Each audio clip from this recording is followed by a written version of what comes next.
من спринтер бортовой 2007 سال متر 518 230,000 تومان با سودا می شود.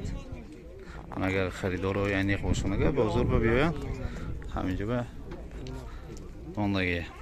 خب رفتیم دیگر بهای میگیریم سپرینتر روی دیگر سپرینتر بارتوای 2011 دیزل 27 دیزل 27 200,000 تومان با سودا می شود.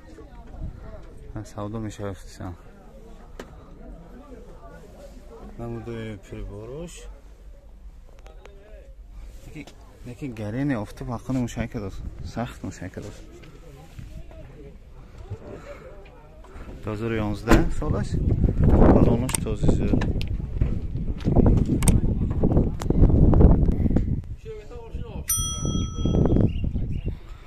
2009 متر 27 160,000 تومان با سودا می شود.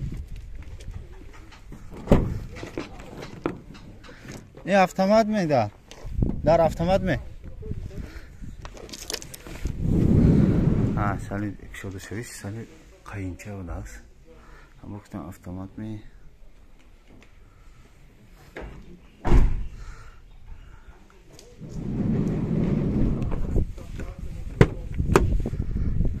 نموده سلام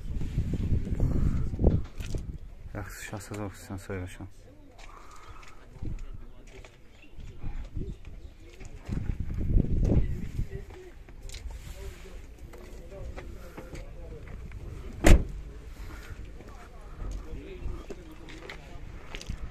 چون معلومات کم گفتیم چون کسایی باشم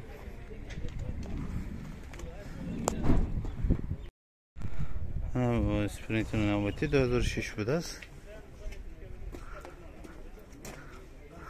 2006 160,000 تومان 160,000 متر 4 میگن قفای بالان دوتگی